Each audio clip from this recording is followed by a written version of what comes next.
Hi everybody, this is Justin from Dead Ant Design, and I guess first thing is probably thank you for watching this video.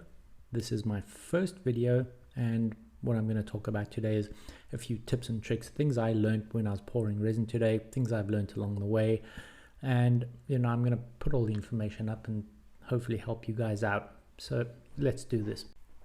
Okay, the first tip is really regarding how much resin do I use. Now, it's really important because resin isn't cheap. I've had a couple of cases before where I really over calculated the resin, and other cases where you completely miss the target, and that's even worse because then you have to try and mix a second batch up, which has to be exactly the same color as the first batch, and it's not easy. So what you see me doing here is I'm taking even measurements along the distance of the mold that I made. Every 8 centimeters or so you can do more granular or less granular. Obviously the more measurements you take, the more accurate your end result is going to be. So every 8 centimeters I just made a mark, and obviously the end game is to calculate how much resin we need to fill in the white stuff on the mold. And so what we do is, at every measurement that I made, you just calculate the distance from the edge of the mold to the live edge and write it down. So in my case, I think we had about 12 or 13 measurements that we had to write down, and I'll get to those just now. I'll show you exactly what we do with those measurements. But you kind of just, what I do is I really just round it up to the nearest ½ centimeter. So if it's 2.3 centimeters, I just say 2.5 or 25 millimeters. Okay, so the next step is really just writing down the measurements we took, and this is a straightforward step. All you do is you write down all the measurements, count the number of measurements that you have. So in my case I took 12 measurements, so you add everything together, divide it by 12 because I took 12 measurements, and that gives you the average distance along the mold of how much resin you're going to need. And in my case I think it was about 36 millimeters. Now you'll see I'm putting a little +5 there, and the reason I did that is because there was a gap at the front and the back of the mold. There was a thin little strip, so I needed to compensate for that. And typically what I do is, once I've calculated the total volume, I always add 10% more, because you need to cater for brushing a bit of it onto the wood, as well as some of it seeping underneath the wood. For big projects there's a bit of a different calculation you need to do, because you can really work out how much will seep under the wood. So in my case, there we are, we have 36.25 millimeters, that's the average distance. Then what we do is we multiply that out by how long the mold is and how deep the piece of wood is that you've got in the mold, and you'll see this works out really well in a subsequent clip. I got it right perfect. You multiply obviously the average depth by the length, the average distance by the length by the depth, and that gives you your total volume in square millimeters in my case. And what we do is we divide that out to get milliliters, and in this case it works out to about 370 mil, and I think I poured about 400. Okay, tip number 2, and this is really an important one. You gotta keep it clean. If you get the tiniest bit of dirt or dust or sawdust or anything inside your resin, it really looks crappy. You get little flecks of junk, and they're really hard to fish out. So if you can, use a new cup. If you're pouring a bit too much to use a cup like I am, I have to use one of my old mixing jugs or reuse a mixing jug. Make sure it's really clean. Maybe just a quick note on the resin that I'm using. This is called Timber Set. It's from a company called Composites Warehouse. Now, I'm not affiliated with anybody yet. I'm just a brand new startup, so I buy everything with my own money. And so anything I say about this product, it's off the back of what it can actually do. I'm not being paid. So the Timber Set is really a shallow pour resin. It's really good for doing small cracks and gaps of probably up to a centimeter or so. Dries really quickly, dries overnight, as opposed to the river set, which takes 3 or 4 days to dry. What I'm doing here is, you'll see I'm measuring it out. I prefer to go by weight than by volume because it's more accurate. I've got a scale that's gram accurate, and all I'm really doing here is just mixing up the 400 ml that we discussed in the last clip. Just, you know, mix the resin first and then mix the hardener afterwards, and we'll move on to the next tip. Okay, it's really important that you mix your resin properly. Now, I've only recorded a few seconds of me mixing. Nobody wants to see 5 minutes of somebody stirring a tub of resin. But, you know, get in there, scrape up along the sides, get that resin really well mixed. You'll see that in my video it's a little milky. As soon as it starts mixing well, it goes clear again, but don't stop. Keep going until you are sure that it's really, really well mixed. Okay, maybe not a massive tip, but for those of you who are using custom molds and not silicone molds, you probably want to control your wood from floating up in the resin. You don't want too much resin, you know, finding its way under the wood. This is not the case for big pours, but for small pours you want that. You don't want to put weights on top because, you know, when the resin dries it tends to stick to the weights. So what I did, you can see in the background there, I've already done it on one of my other molds. You get these cross beams, and what I've done is I've nailed them onto the mold, and make sure you pre-drill holes and pre-screw screws through the holes before you do that, because you don't want sawdust falling into the resin. So you can take that little cross beam, you put it on there, you drill some holes, and only the tip of the screw really presses down into the wood.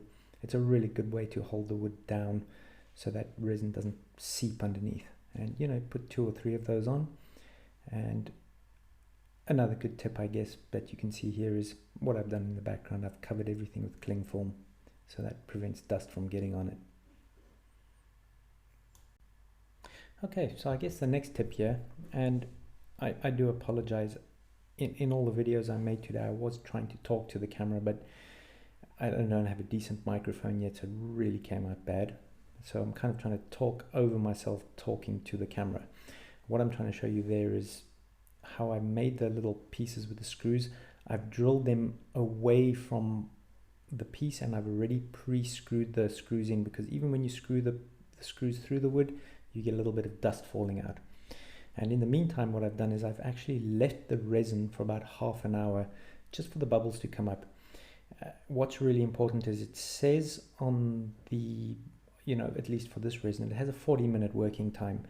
Don't panic and think that you have to pour the resin the minute that you've mixed it, because you do have time. What I've done in the past is I've really gone frantic and mixed the resin, and I have to pour it right now, I have to get it in the mold, has to happen, and you rush and you make mistakes. So, you know, just relax. The resin won't turn solid instantly. You can feel when it starts to warm up and starts getting more thick and viscous that, you know, you should have poured it. But for the most part, pay attention to what's written on the box. Take your time. If you leave it for a while, the bubbles will float to the top. A lot of them will pop out, and it just gives you a bit of time to relax. Okay, now most people who've done resin will know what you need to do is you need to kind of paint a little bit of resin onto the wood before you pour.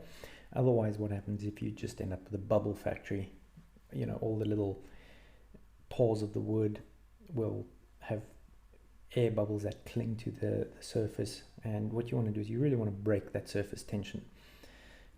More importantly than that, though, is you'll see that I'm using a different cup to paint the resin onto the wood with, and the reason for that is there's little pieces of dirt and grime. It's impossible to clean that wood 100% perfectly, and what you don't want to do is be dipping into your main resin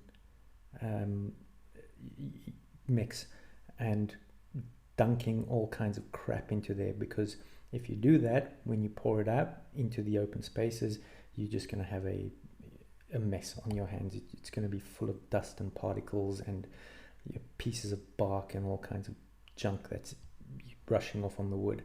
So use a different cup make sure you paint it on, you know, nice and thick, or however you want to go.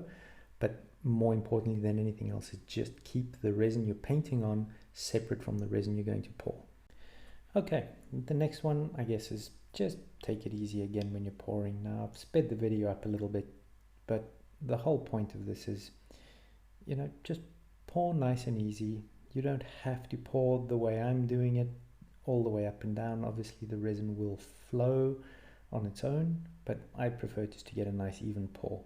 Fill in the gaps, front and back, and you know, once you're done, brush it down. Don't worry too much if you're going to mess on the wood a little bit, because you can brush it down later and you can sand it down later. That's what I'm going to do. I'm going to cover this whole thing with a really nice layer of tough coat when I'm done. And I guess what I'm trying to illustrate here is, notice how much resin I've got left, and when it comes to the next clip we're going to see just how accurate the calculations I made were. Okay, so what I'm showing you guys now is just finishing off the pour. Obviously you see that I've put the cross beams on now. I've screwed in the screws to hold the wood down, and what I'm doing is just the final touches. I'm pouring the last of the resin, brushing it all in. Mary has quite a few little holes and knots and stuff inside, so finish it all up and you can see right there, last drop of resin poured, and we are perfect with regard to quantity. It lined up exactly right. So you know, those calculations obviously work if you do them properly. So just brushing up the final few bits, make sure that everything's smoothed out, and obviously you're going to go over it again with a blowtorch, and we'll probably cover that next. For anyone who knows resin pour, everybody's familiar with the blowtorch trick, so you know, I'm just going to glance over it here. You're going to have bubbles, it's inevitable, and what you do to get them out is just pop them with the burner. You can use also, a lot of guys use a heat gun or something similar. I prefer to just use the little gas torch. You know, it pops the bubbles really quickly and it's fun. Just don't hold the thing on there for too long, because it is kind of flammable once it gets going. Alright, my final tip would be make sure it's level. So again, this doesn't apply to those of you who are using resin coasters because they're tiny, but if you've got a pretty long mold, and you know, when your table's 3 or 4 meters long, it becomes incredibly important. You gotta keep it level. You may think your garage floor is level, but I guarantee you it probably isn't. Mine kind of angles out towards the door a little bit, and so what I had to do is I had to shim up the plywood to make sure that that resin mold there was perfectly level. You don't want everything pooling up on one end of the mold. It's a nightmare to deal with, so try and get it as level as you can. Now I really hope you guys have enjoyed these 9 tips. Let me know, like if you do, and thanks for watching my first video.